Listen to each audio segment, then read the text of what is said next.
Everyone, so excited to be here, especially with the quartet we assembled today.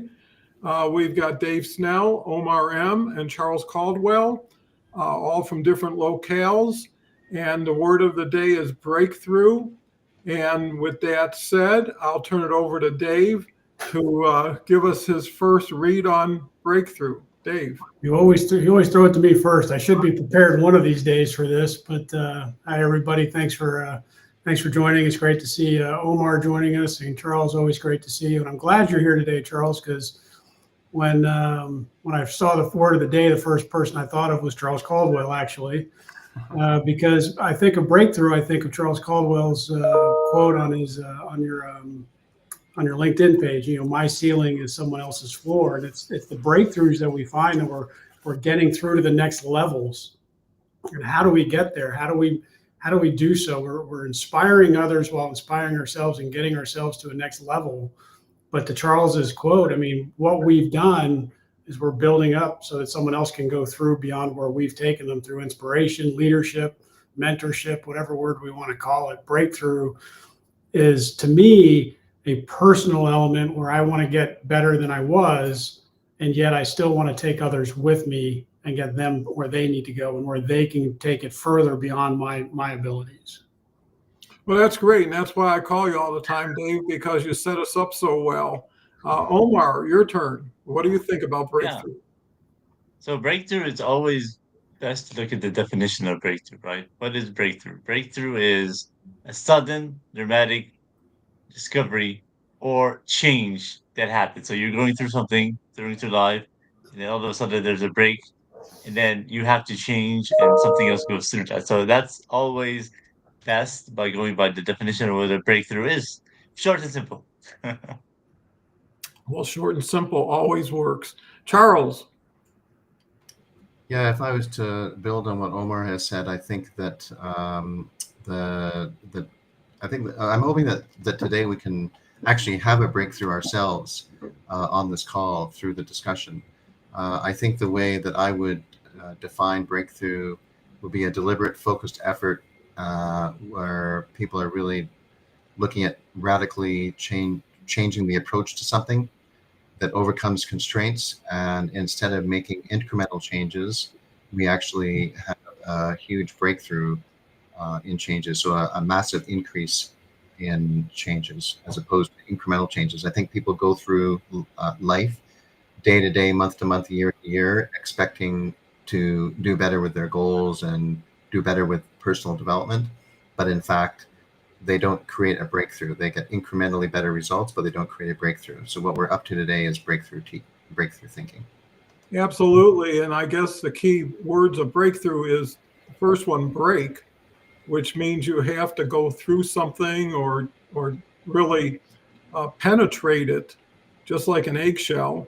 And the through is the reward for doing the break. You know, so I think there's a lot to that. We've got Anjun joining us. Nice to see you, Anjun. It's been a little bit, but always welcome. Carrie's here, one of our comedians. What do you call a vanilla pudding with a great sense of humor? A custard Ian of laughter. And Carrie says, caterpillars hit their breakthrough when they turn into butterflies. So true. And, you know, it's the effort that goes into the breakthrough that one has to really put a lot of time and energy into to see a little maybe benefit or at least a ray of hope. And from that ray of hope can create the motivation to, you know, find that extra energy or impetus to move forward. Dave. Yeah, I'm wondering, Charles, if I misheard or maybe a little bit of disagreement here. I don't know is the right way, but I think the breakthroughs come through consistent actions of little incremental works that take time to get through. And I wonder if the breakthrough isn't the realization that you've gotten beyond we've broken through, quote unquote, a level that you didn't know existed against you before. So to me, to get to a breakthrough, I think we have to show up consistently, working at what we want to achieve, and maybe we'll realize that we can go beyond what our initial goal was, and that's a breakthrough in and of itself. Does that make sense? Yeah, it absolutely does make sense. And what actually you've hit on a really interesting point, Dave, and that is that there's actually different theories around breakthrough and what constitutes a breakthrough. I know that there's a model out there. There's a couple of models out there which are actually specifically designed around engineering and product development and how to create breakthroughs around product development. And they actually speak about that the exact thing that you're talking about, and looking at the consistent. That the breakthroughs don't always come in one big aha.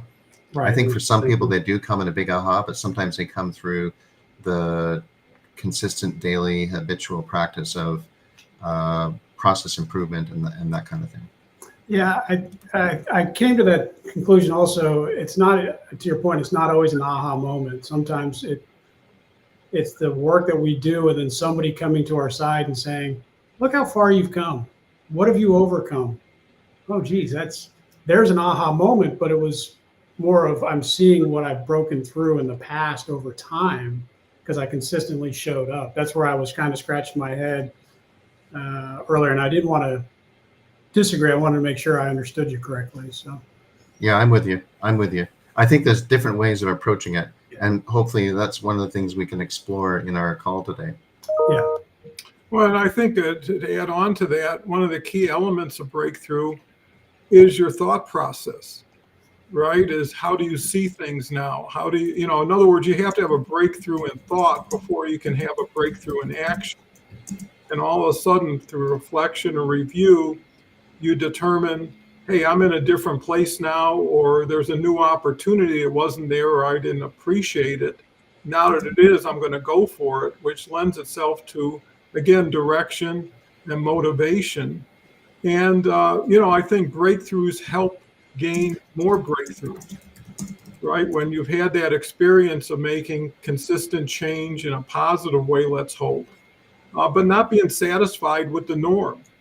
Like Charles had mentioned earlier, understanding and realizing when I retired, I felt the same way. I'm going to die at this desk, which wasn't a bad desk to die at or a bad group to be with.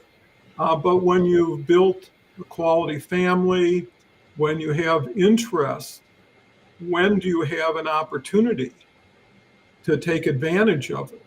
And you don't want to be staying at the party too long or doing the same thing for very long because it's not as much fun, excitement. And I guess it depends on what someone's driven by. Are they driven by fear and insecurity? If that's the case, you're going to stay where you're at as much as you can because you have that fear of the unknown or what's next.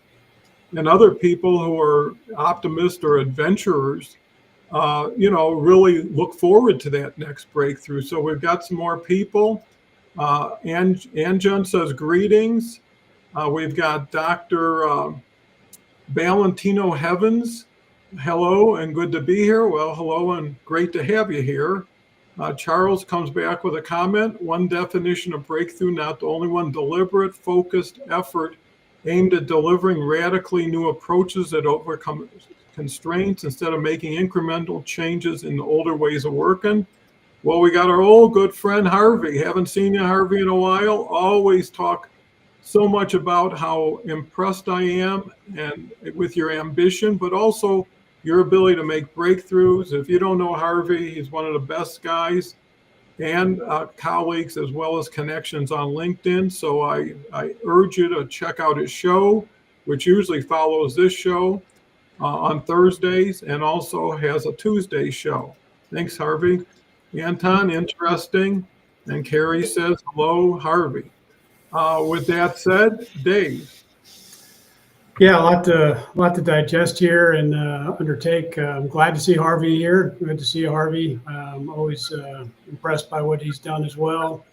The word that keeps coming to my mind here is consistency, because we've said it so many times, and I think it's a real part of it. The quote that I was looking at here that really again, I do a little bit of research. It's not totally off the cuff coming in here, as you always hope to be.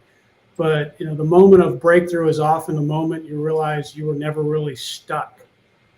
It's when we start, maybe it is an aha moment here where you realize I really have the capacity, the capability to do what it was I told myself I couldn't before. And it's an aha breakthrough moment, maybe, where you realize I'm not stuck. I can do this. I am able. I'm capable. But you have to believe. And to your point, Don, a second ago, it's that thinking, that thought process that you have to go through of introspection of what is it I'm capable of doing? What is it do I want to do and convey? And then you'll have a breakthrough. You'll have a moment where you can say, I can go beyond what I thought I was capable of. I'm not really stuck. I know I can do it. Yeah, great thought. Charles? Yeah, I think the other thing about breakthroughs is they typically live in what people don't know that they don't know. And it could be that I'm looking at it more from a perspective of personal development and personal thinking, transformational thinking, which is usually the lens through which I look at breakthroughs, although I have experienced breakthroughs in organizations. So when people have a breakthrough, they'll have things that they know about their world, and they have things and themselves. They'll have things that they know that they don't know about themselves, such as I know that I want to, become better at business, so I go out and do an MBA, or I want to learn how to play a musical instrument, so I go out and take lessons to develop that instrument skill. But then there's what people don't know that they don't know, and that's the area where people often have powerful insight, which then leads them to some new action that they develop.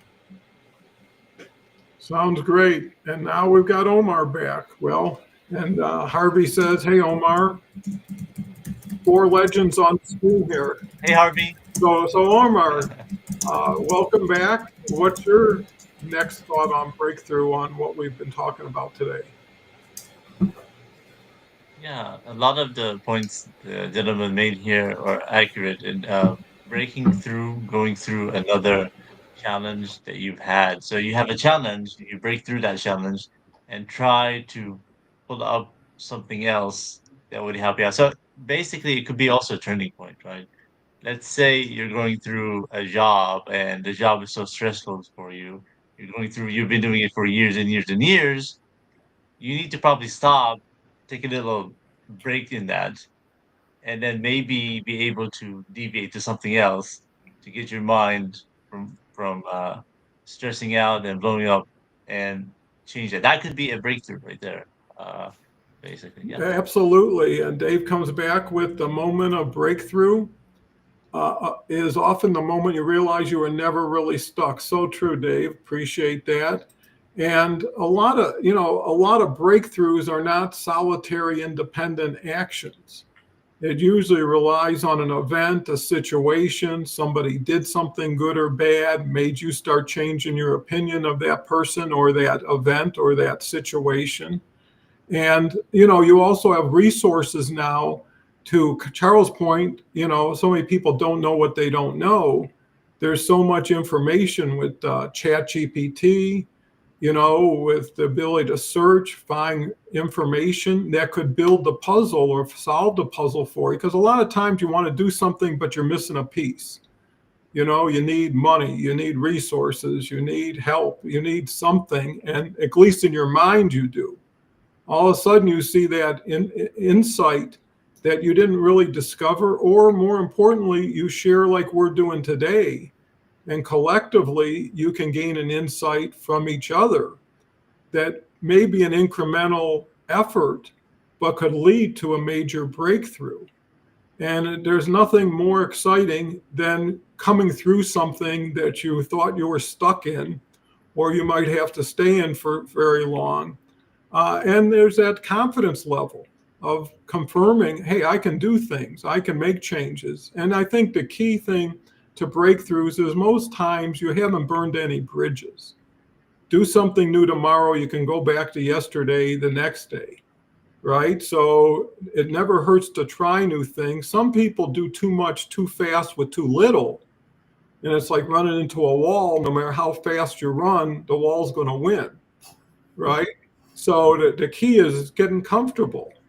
Breakthroughs don't have to be, like someone's got a gun to your head. It could be, well, try that, try this. And, if you make anything fun, and I always say you have to learn before you earn. And if you take everything as a learning experience, as opposed to a cost, a time, you go into something troubled and feeling like it's going to be worse, you're going to probably get that expectation. Dave? Yeah, the last point you made there, get comfortable, it goes back to old, military axiom, get comfortable being uncomfortable. You're going to grow when you start getting out of your comfort zone, and that's where breakthroughs can happen as well. You start to learn from where it is that you don't want to be, that you want to get to the next level, if you will.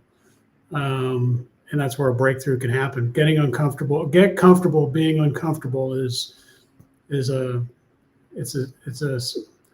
mean way almost of, just suck it up, buttercup. It's a nicer way of saying that, I guess.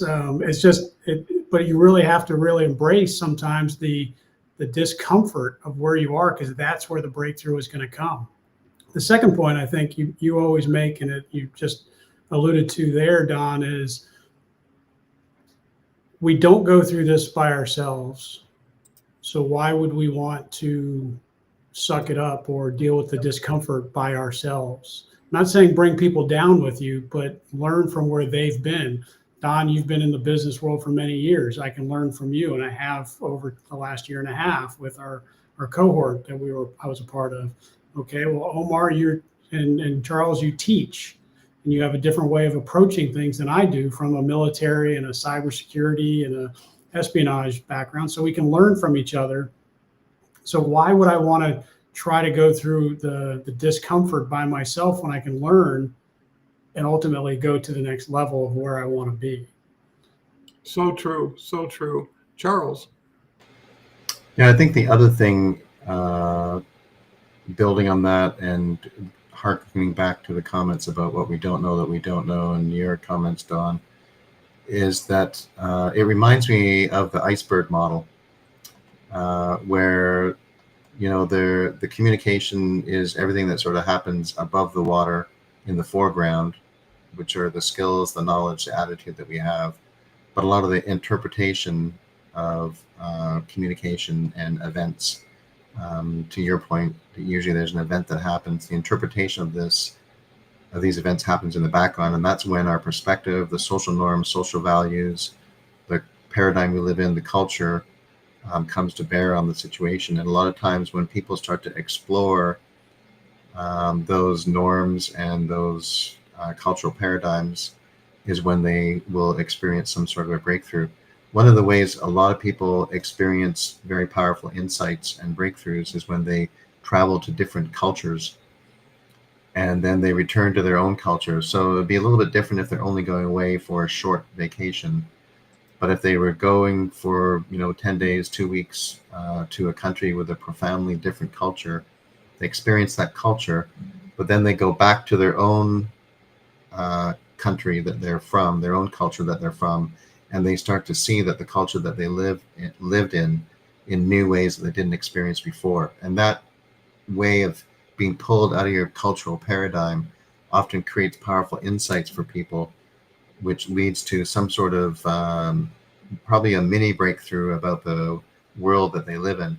But it's that kind of thought process that will, from a personal development perspective, that will often lead people to have a breakthrough in their personal life, not necessarily in organizational life, but I have done work in organizations where we've done the same exploration, looking at, well, what's the culture of the organization, really a deep dive into the cultural norms that the organization has. There's what the company states are the company values, but then there's also how you really get things done. And that's it's delving into those sorts of things and understanding those paradigms that an organization's working in that often helps organizations create the space to have some kind of breakthrough. Absolutely. Comparison can bring significant awareness and insight. Dave comes back with your breakthrough begins when your comfort zone ends. So true. Dr. Valentino says, so true. Got there. I got there a little bit before Dr. Valentino. Omar. So I want to actually say what Dave was saying in terms of the comfort, right? If we want to get comfortable, we need to get out of our comfort zone because if we're so stuck in our life, in our job, that we are so happy, that means we're not growing, right? So we need to figure out things that scare us or make us uncomfortable and try it out. Somebody had posted something the other day of somebody in the rain, and he was saying something get uncomfortable, right? And then he's in the rain, and I think it's either a picture or a video, and he's walking in the rain, and it's raining all day, and so stuff like that. If we're just sitting at home and we're just like comfortable, we're on the couch, we're just watching TV all night. Where's the fun in that, right? I mean, yes, you're gonna go out, get some mud on you, get some wet with the rain, but still, that's the adventure, right? So our brains, if we experience new things like that, we basically open up, like Leslie would say, neurons, right? They open up new neurons in our brain, and we're exposed to new things. And a lot of the times when we do new things, we're not, we're our brains just open up, and we're like, oh wow, this is exciting. And then the more you do it, the more that becomes natural. Like we're doing this show, right? In the beginning, we can all say, "Oh, this was a scary program." We couldn't. Now it's like we're just sitting next to each other, and who cares what we say? It's that kind of thing. Another thing is what Charles was saying is that traveling out. So breakthrough. Another way you can help with the breakthrough is if you're working, it's just break through your work. Take like a vacation. Go overseas. Go to a different country, see how they live, right? And that way you can detox your brain from work and stress and your normal life. That's what I did when I traveled back in October. I went to 4 or 5 countries and went to see different cultures, and that was really a breakthrough in terms of changing your mindset and seeing how things are. You go back to your routine, you're refreshed, and you're able to do the work for another 6 weeks, like it's a brand new job. So that's what we need to do. Yeah, I mean, sometimes when you go to different places, it doesn't have to be foreign countries. Just go to a small town, right? Go to somewhere rural. Go places you're not used to. And you find out people have more in common than you have given credit for, right? I grew up in Detroit. I thought everybody lived in a bad climate. I just thought cold weather and wet weather was just part and parcel of, and you don't know any better. There's a saying, it's better to be in the dark than go to the light and then go back to the dark. Because once you've seen what you've seen and once you've learned what you've learned, it's hard to forget. And that's a motivation. Another thing I think that's so valuable is what do you got to take on your trip with you, right? And I think support is so important. I was able to make so many, at the time, scary moves, knowing that I had a wonderful wife that was going to be supportive no matter what happened. And if the changes you're making are not the most important things in your life, and the most important things in your life help you make those changes, it's a lot easier. I had a friend who's been trying to have a breakthrough, has an opportunity, but can't afford it, right? Doesn't have the resources to leave. And it just happened through LinkedIn. He met somebody who was a student of his who did really well and says, how much money do you need for a year to go off and do this? And he mentioned, I think it was like 4,000 money. He said, I'll bank you for a year and it'll just be a loan, right? And it's just, there are people out there who will help you and can help you, but you got to make yourself available. And you got to share your dream because there's not that many opportunities that you have to help other people that deserve it or you want to help them. And there's people in positions where what is important to you as far as the amount is insignificant to them, right? And usually someone helped them get to where they were. And there's an obligation or a commitment they have to return the favor. And I'll just give you a quick example. When I bought my partner out, And you're talking about a guy who would be a billionaire at today's dollar. I was kind of concerned, saying it's time for me I think I can handle it. And I didn't know what the response was going to be. It could have been, you're so ungrateful and this and that. And he said, I've been waiting so long for you to tell me this. And I couldn't be happier for you.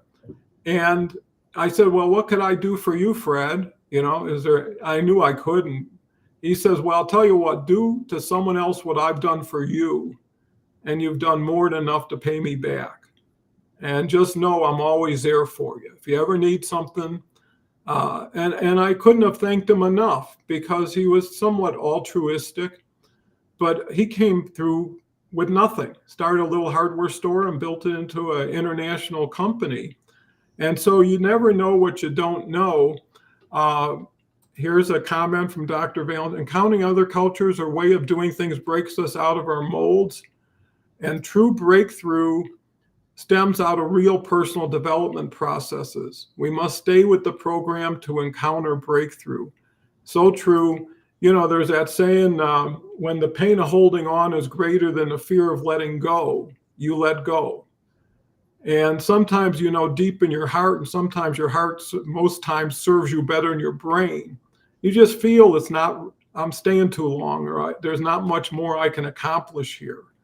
And you think, because no one gets out of this world alive, what's the risk, right? I'd rather do new things and time out than sit in the same position and just wear out. So, back to Dave.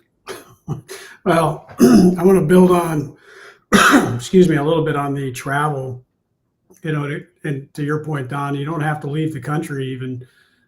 There's a great video somewhere on social media where a Brit who lives here in America said, Europeans always complain that Americans aren't well traveled because we never leave the country.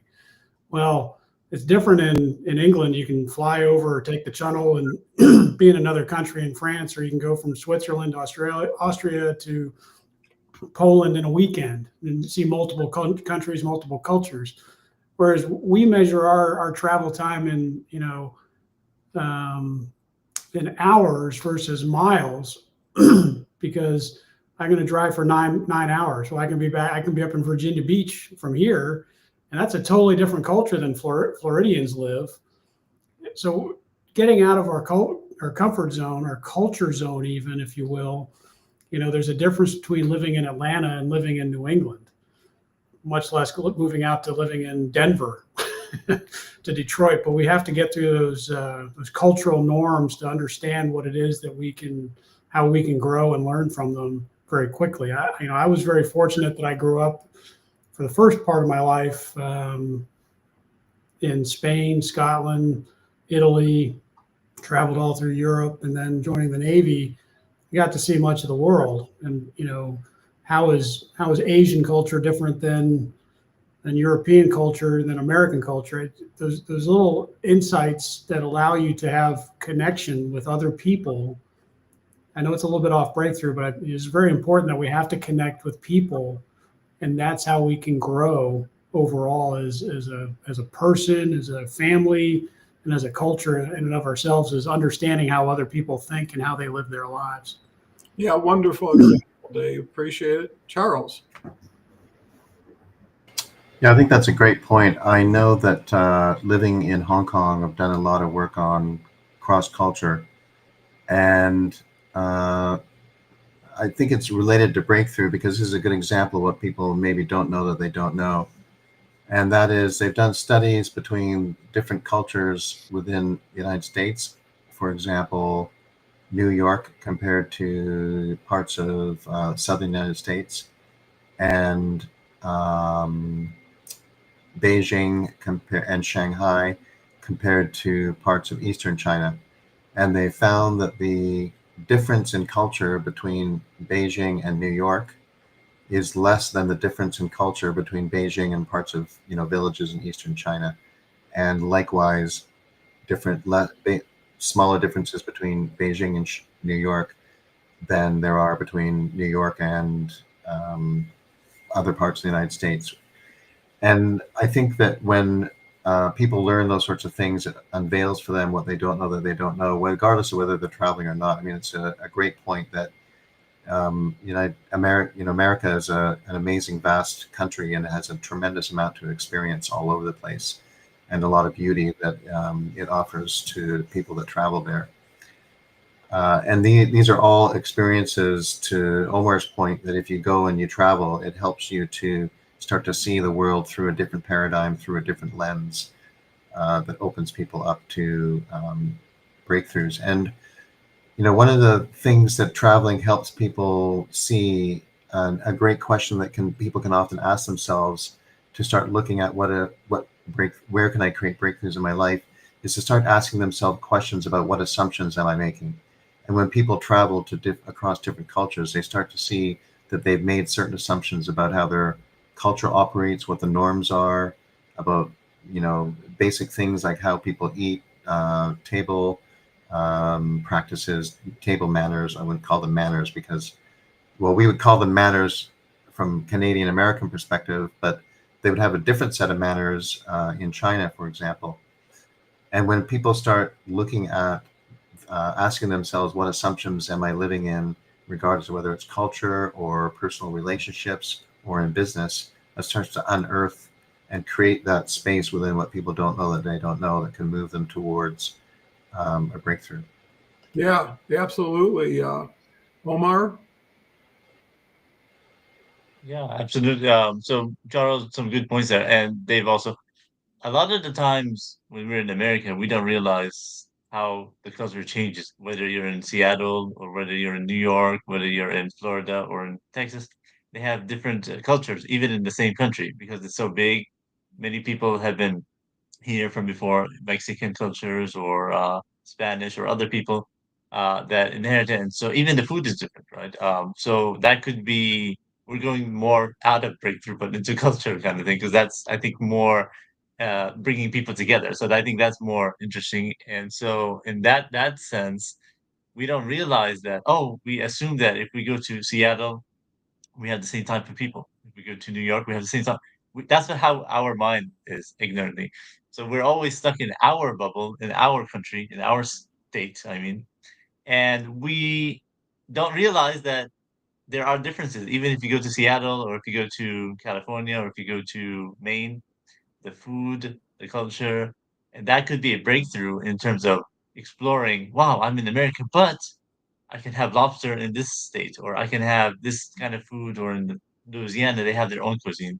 And you don't realize that coming in from, like, the French, for example, who were in the Louisiana portion.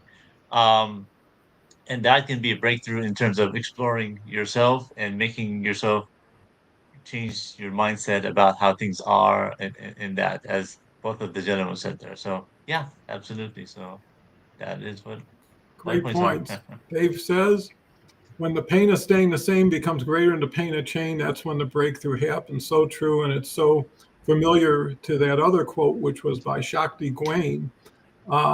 And Charles comes back with, to create a breakthrough, ask yourself, what assumptions am I making? So valid.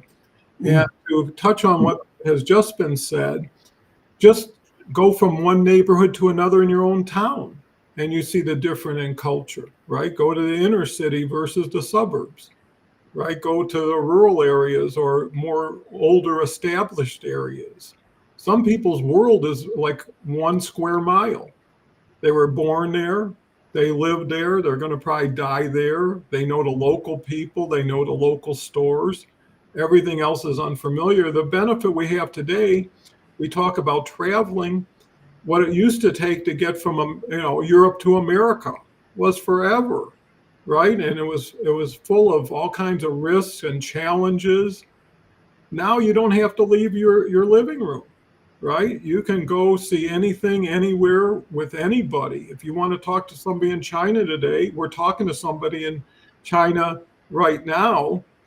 That's as easy as it is. So the restrictions and limitations towards growth are not there. It's really in your mind where you have the limitations, and you have to trust yourself to trust yourself. And you have to, they say faith is the belief in the invisible. sometimes you just got to go with a feeling, right? And that feeling may be enough to get you another insight, get a crack in the door and see what's out in that new room and decide why not go for it, right? As long as I got a door that lets me out of that room. So, I think the game is between you and yourself.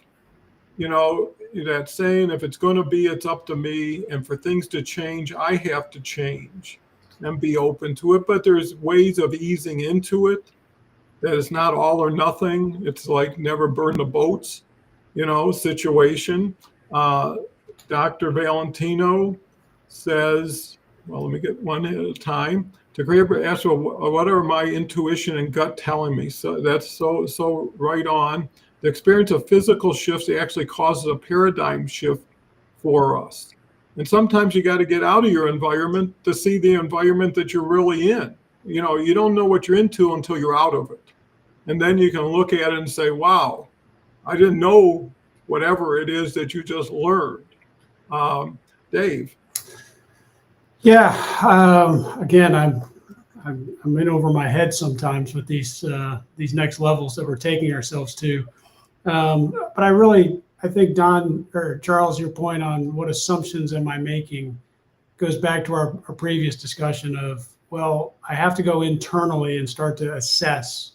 And a lot of people are afraid to assess where they are and think that where I'm at is fine. Where I am is fine. I don't need to get better. I don't need to do anything differently. But that's where we stagnate. And people who do take the time to, okay, where am I and where do I want to be, have to ask that question. What assumptions am I making? And I go back to my military planner days. We would have a goal in mind. We would have some assumptions that we are making about the situation we're in or that we expect. And if one of those assumptions is wrong, the plan has to be rewritten. So we have to always be reassessing, going back and analyzing what inputs am I getting that may contradict or support my assumptions. And that's where we start to grow. Because if an assumption is wrong, I have to reassess and I have to think again. And if that, again, it's just a repetitive process where I'm having to grow from it. And at the same time, while I'm doing this internal introspection of where am I and what assumptions am I making? What does my gut feel, to your other quote? I have to interact with the external world no matter what I do in my life.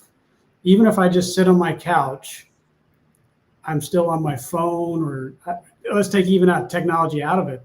There's still an impact on my body from the sunlight I'm getting or not getting from the window or the air in the room. So I have to reassess based on everything going on around me, but most importantly, the people that can have an impact on me. And so often, I know we say this week after week or month after month, but why do we kill ourselves with technology at the sacrifice of human connection? And that's where growth is going to happen, is when we connect with other people and learn from their experiences and our own to take us to that next level, to break through, if you will, to the next level of our own personal evolution, if you will. Absolutely. Charles? Yeah, to that point, in personal development programs, most of them are that it's the human connection and it's the sharing within the program that often creates the breakthrough for people. So somebody will share, you might be looking at a particular tool within the program, a particular personal development model, and somebody will share how that model is applying to their life, how it's relevant to their life, what insights are they seeing out of the application of that model. Then other people will see themselves in that type of breakthrough. And this is why I think being able to perfect the art of storytelling is so important.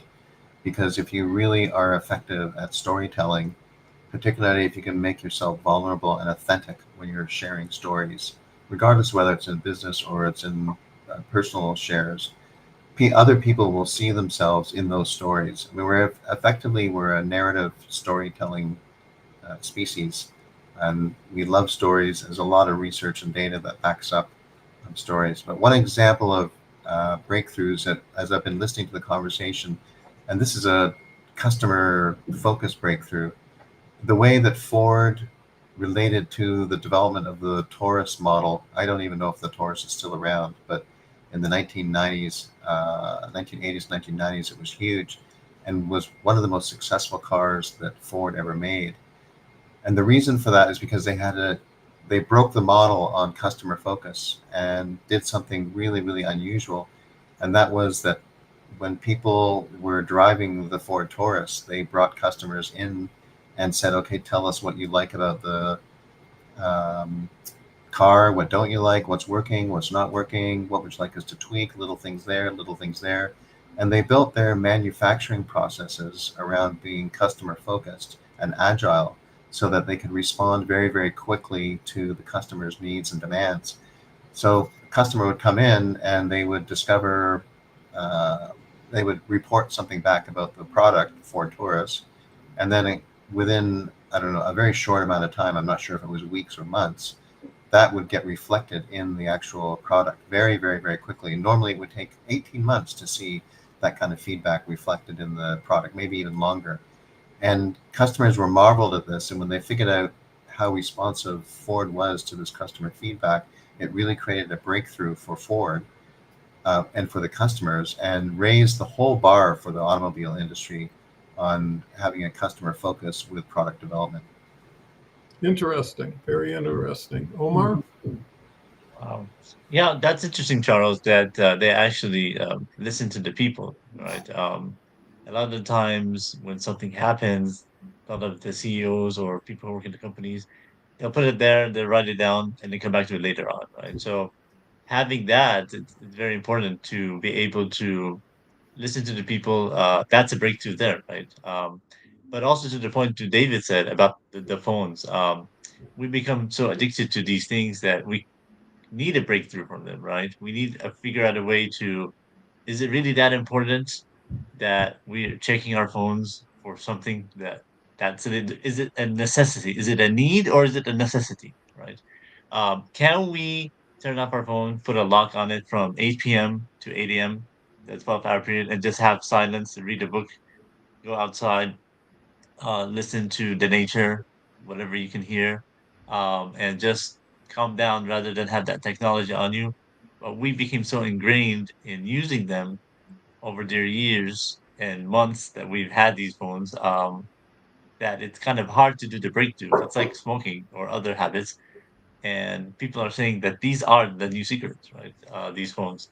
So these are some things I've been trying to do in terms of putting a lock on it at night until the morning. So that there's a 10, 12-hour period where you're not using your phone, you're not needed, and you can put that away, focus on reading something new, change your mindset, because our brains, if we read something, and I picked up different books here and there, uh, because I think our brains were not meant for these technologies, but are meant for reading and all that.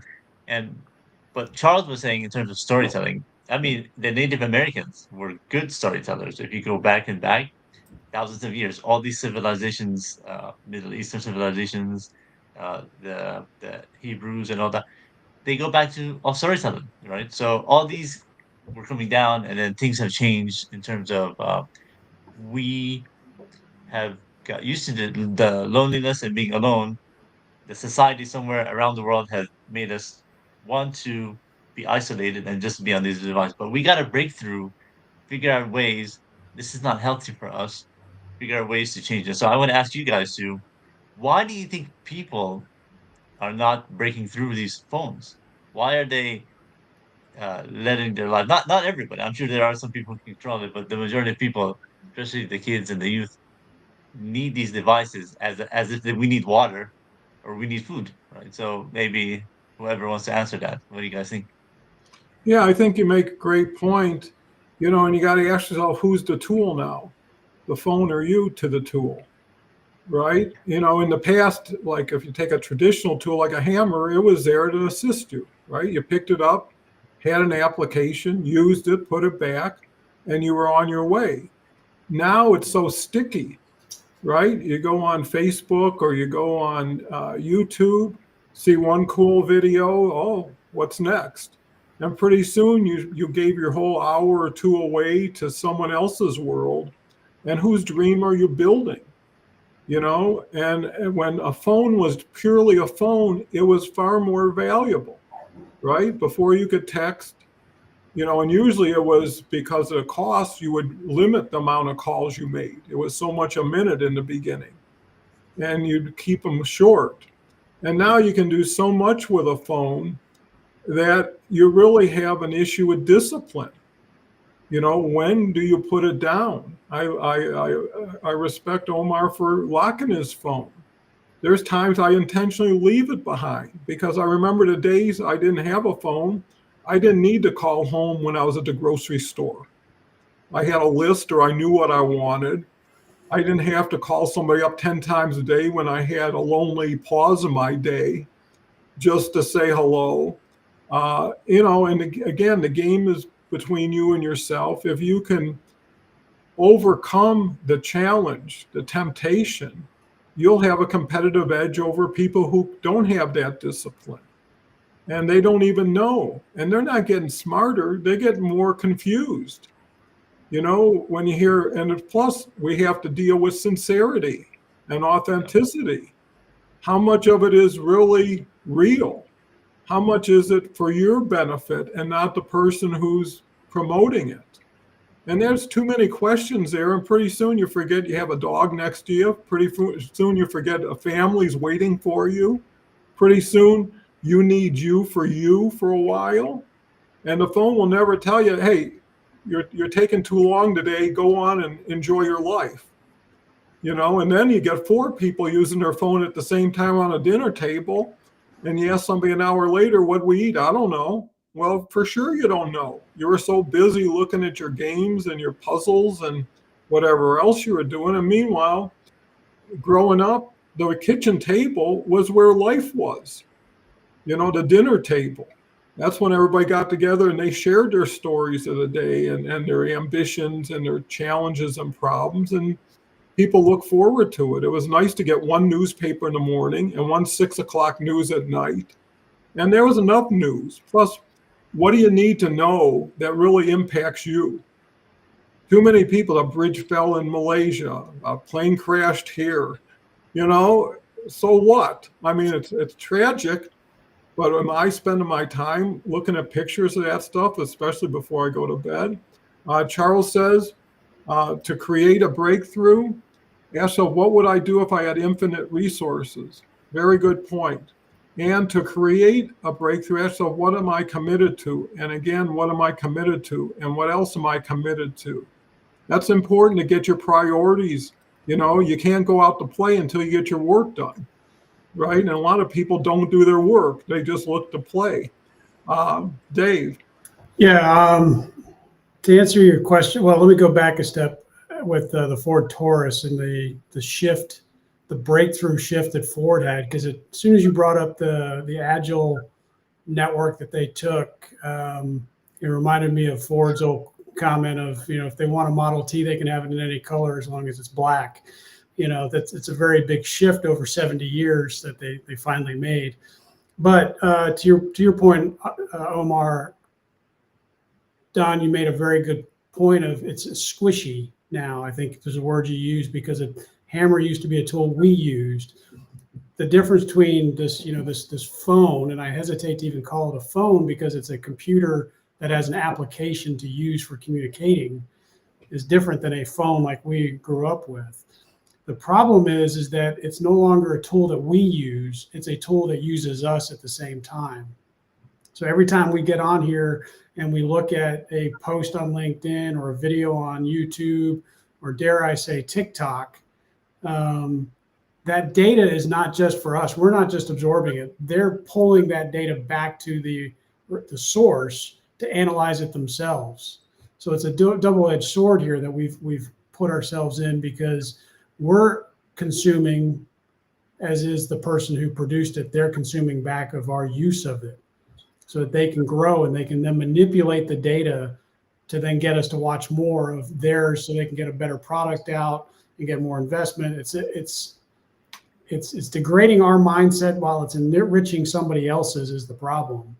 as I see it here. I mean, that's to your question of why are we so attached to it, is because we have a two-way street back to the source who can manipulate data to get us to watch it more.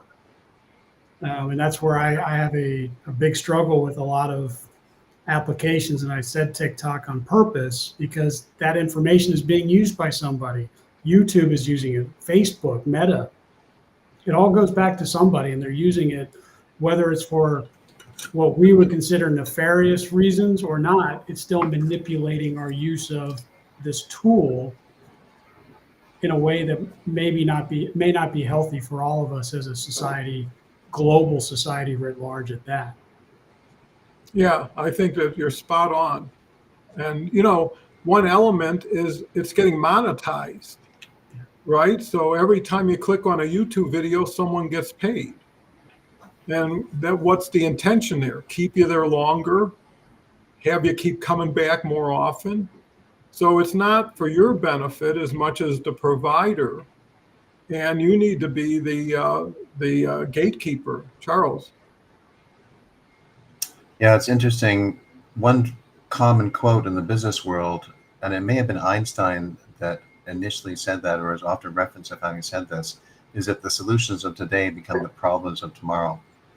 And the actual device, first of all, the iPod and then the smartphone, was a breakthrough device. And Apple, aka Steve Jobs, created a device that none of us knew that we needed.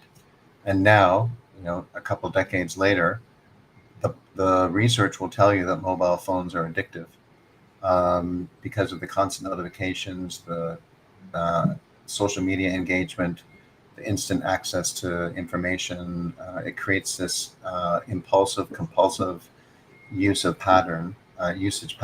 And when people are liking things, when they're getting gratification from using the tool, particularly on social media, the brain gives off dopamine, and that's where the addiction comes from, is the dopamine surge. But we all know that while it's watching something on YouTube or having your YouTube video liked or your LinkedIn Live liked or commented on creates a dopamine surge, what goes up must come down. It's very interesting. There's a number of documentaries that are out there. I think one of them is on Netflix I think it's called The Social Network. And your comment, Dave, reminded me about it.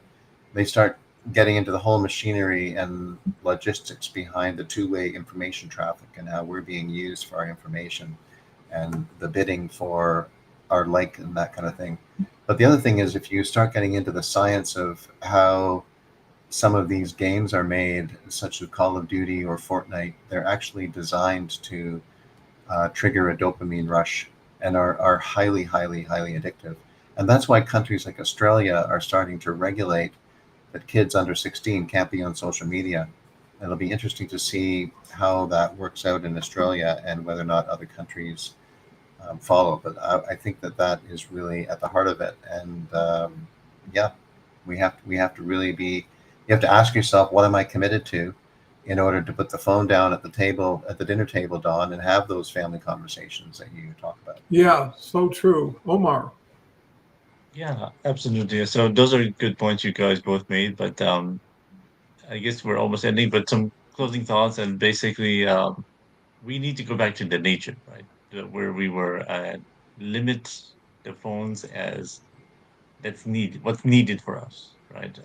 Go to our nature, what we're created for, to be outside, water, to be with people, to be in the atmosphere, and try to limit yourself. I can't change you guys. You can't change me. We can only change ourselves, right?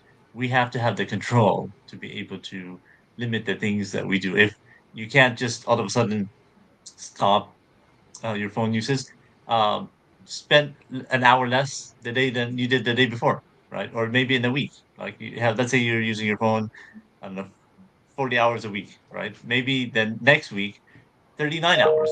Maybe the week after, 35 hours, Try to limit it and try to change that time that you're doing to read a book or go play soccer or go outside or play, as we say in Europe, football, right? Or play anything outside volleyball or whatever. And spend that hour and see how you feel, right? Do you feel better? And that message can wait, right? If he sends you a message now, it's not that urgent, right? You can wait. And that's my advice, and my almost closing thoughts, basically. Yeah, I think you make But a I great. have the host in me, so I. No, me too. I feel for you, or feel with you. And I think what you said, Omar, relates to going on a diet, right? If you kept eating a lot of food, maybe the wrong food, and you keep getting bigger and bigger, there's a point where you say, I gotta do something here, or I could see where this is taking me. I enjoy looking at my phone use every week and seeing it go down, right? Because that's a measure that I had better things to do, or I used it when it was needed and I didn't just do there. Because, in the past, when you were bored, you didn't have a lot of choices. Go outside, read a book, call someone up you haven't talked to in a while. Now everybody's on overload. Everybody is getting bombarded by so many things from so many people. It's hard to manage, it's hard to control. And I think the element that's so important is use happiness as a guide. Am I happier after watching this for 30 minutes and interacting? Or am I behind on things I should have done? Got some great comments here.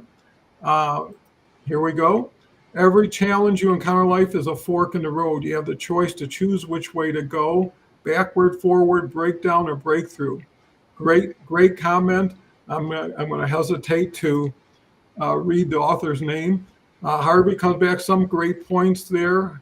Charles, fantastic quote about today's solutions becoming tomorrow's problems. I guess because it's hard to think past the achievement of the invention, because that was always the goal. Always love listening to you speak, my friend.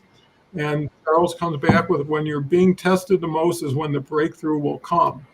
So true. And sometimes you need something to push you into the water to understand that you can swim, or that's the first step in swimming. Um, so, with what we've talked about today, it just shows you how many elements involved with breakthrough.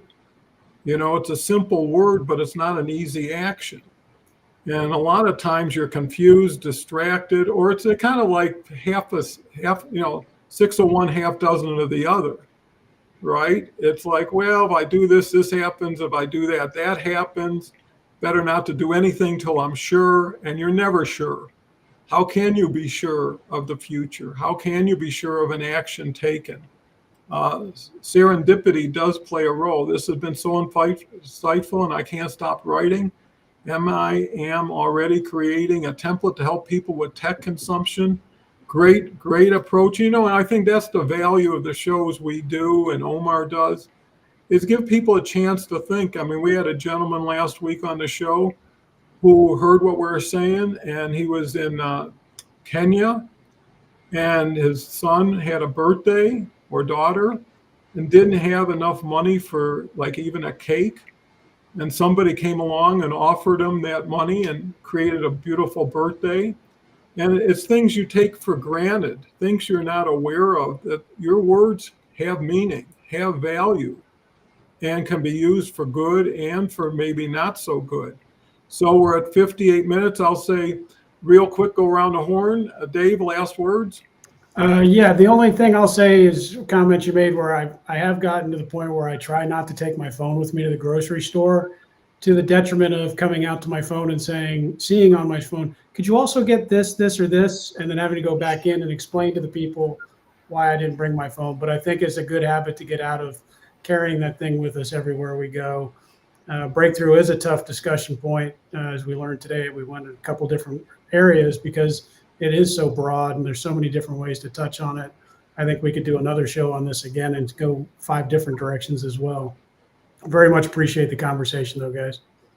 Always. Charles? Great discussion. I echo what you've just said, Dave. I think we could do a couple of sessions on this one. I do want to close on a note of encouragement for people. A real change is difficult at the beginning. We have the familiar that we rely on, and because of the familiar, we may not be as in command of our destination as we think. But when things are not going people's way, also people might start doubting themselves. but want to encourage people to stay positive, keep the faith, stay focused on what you're committed to, keep moving forward. And you never know, your breakthrough may be just around the corner. Love that. Omar. Yeah, I agree. Yeah, this definitely needs a part two. It's a big topic, a breakthrough, but just remember, anything is possible. Whatever you're going through, get somebody who can support you so you can grow and make some changes. And small changes can make bigger changes in the future. So just like I said, take an hour off for your phone, like you're doing, Dave. Don't take it in the supermarket or wherever you're going. If it's like an hour or two trip, that's fine. But if you're going a long trip, maybe take it if you need it. But Don, anytime you need me, I'm on here. I appreciate you inviting me. Love to be on the show. Just waiting for the call. I'm on. I'm always going to be here. I'm looking forward to you, and hopefully we'll get to that singing show pretty soon here. And Dave and Charles, you're awesome. Appreciate you guys. Bring you guys on my show later on. Hopefully, we just ended season 3, and yeah, you guys have a good summer. Well, thank you, Omar. You're top of the list along with Charles and Dave. And I think, that has been so valuable is the friendships, the exchange of knowledge, information, and more importantly, support.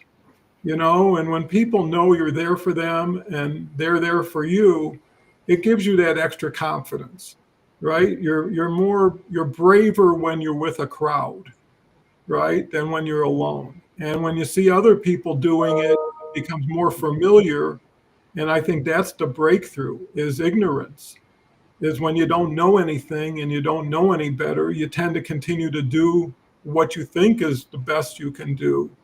And then once you open your eyes, you see, wow, I've been here just waiting for this opportunity. I guess finally, breakthrough is a journey, not a destination. It's a work in progress. It's one step at a time because you never arrive. You may pause and enjoy, but tomorrow's another day and it's going to come whether you're ready for it or not. And, why not show your breakthrough skills? There's people around you who love to see you succeed, family, friends. And when you say, hey, I just decided to learn French, or I just decided to do something that's not typical, well, you're breaking the mold. And that's when things start to happen. So again, we could talk forever and hopefully we will. But until then, I want to thank the wonderful audience, Dr. Valentino, Harvey, everybody there. Want to thank the panel, Dave, Omar, and Charles. Come back next week. We've got Catherine Chadwick back again. Should be a great show with Dave. And until then, keep making breakthroughs and let us know how you broke through so we can break through too. With that said, take care